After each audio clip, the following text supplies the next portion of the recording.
ये बड़े हर्ष का विषय है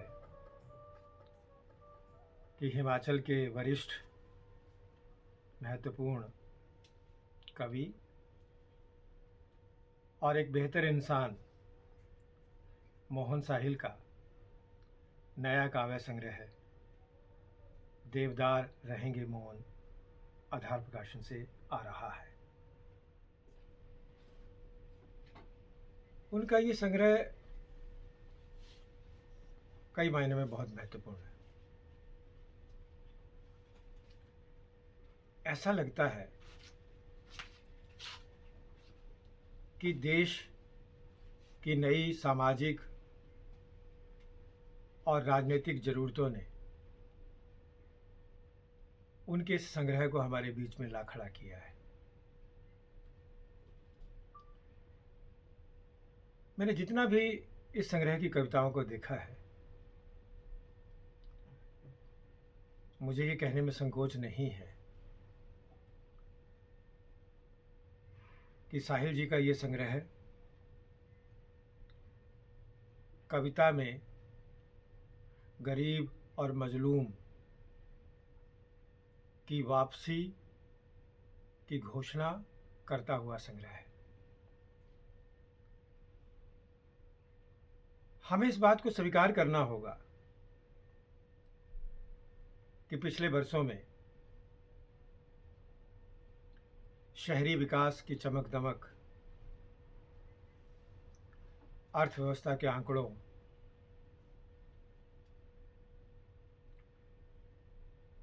और इस तरह के तमाम आर्थिक शोर जिसको स्वयं उस वर्ग ने बहुत ज़्यादा प्रोत्साहित किया, जिसके साथ साहिल जी भी कहीं ना कहीं जुड़े हैं, यानी कि आज का मीडिया। विकास की इस खूबसूरत दीवार में जहाँ जहाँ ईंटें टूटी हुई हैं, उसके पार एक संघर्ष करता,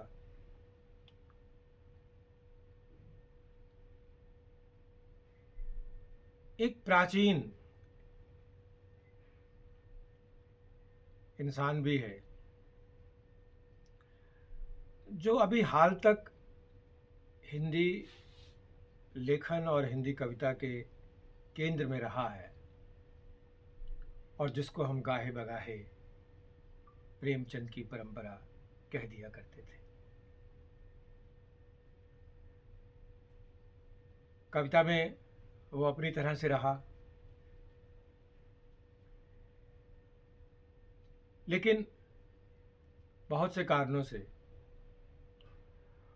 और जिसमें तकनीक और सोशल मीडिया से जो बना हमारा नया पर्यावरण है, वो भी एक कारण है। कविता की दुनिया में हम एक परिष्कृति का मजमा देखते हैं। उसका अपना महत्व और ज़रूरत होगी। इस सब के बीच में खुरदरे चेहरे वाले, पैबंद लगे कपड़े पहने हुए, चूल्हे की आग में अपने और अपने बच्चों के लिए रोटी का इंतज़ाम करते हुए, सड़कों पे पत्थर तोड़ते हुए, तारकोल बिछाते हुए, चाय बेचते हुए, उन तमाम लोगों की एक दुनिया है जो आज की हिंदी कविता में उतने जीवंत रूप में नहीं है।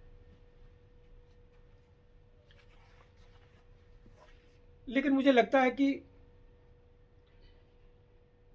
मोहन साहिल को हिंदी कविता के उस विशाल संसार से जोड़कर आप कभी बाद में देखिएगा। आज आप उनको हिमाचल की ही हिंदी कविता के भीतर देखें। वो इसलिए,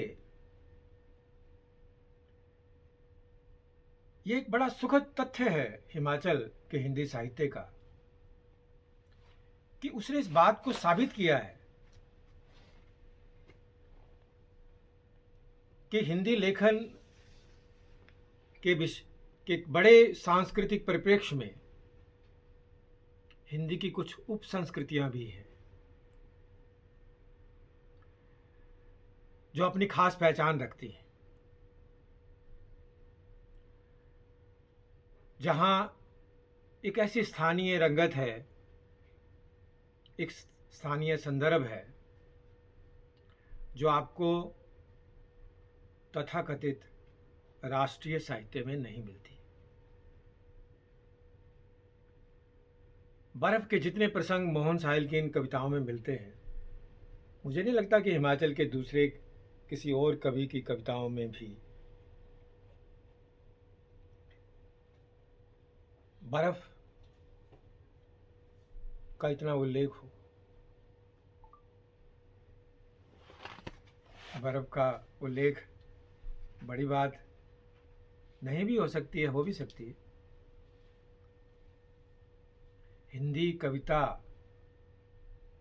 का और कौन सा ऐसा वर्ग है जो उन उल्लेखों को लेके आएगा जो हिमाचल की हिंदी कविता हमारे सामने लेके आती है। और उस सब के बीच में मोहन साहिल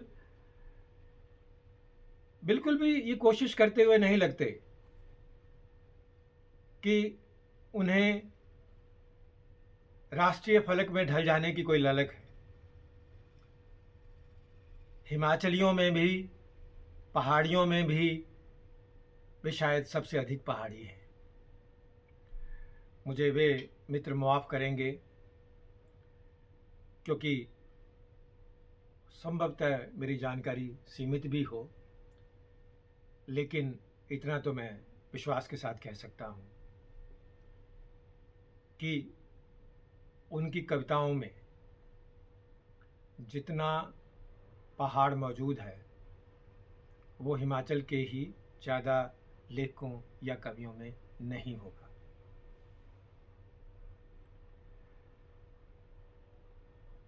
और वहाँ से भी आगे हम सब जानते हैं कि मोहन साहिल ठियोग से संबंध रखते हैं। ठियोग मंडल अगर हम कहें कि एक लेखकों का, कवियों का बनता है तो वो कोई अतिशयोक्ति नहीं होगी। इसी ठियोग से, एक छोटे से कस्बे से तुलसी रमन, मधुकर भारती, प्रकाश बादल, विक्रम मुसाफिर और मोहन साहिल जैसे कवि हिमाचल की हिंदी कविता में और भारत की हिंदी कविता में हमारे सामने आए हैं। अगर आप इस क्षेत्र से कुछ भी परिचय रखते हैं तो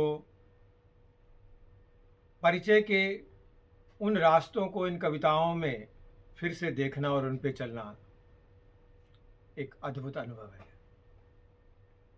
और अगर आप उनसे परिचय नहीं भी रखते हैं तो मैं अनुमान लगाता हूं कि जब आप इन कविताओं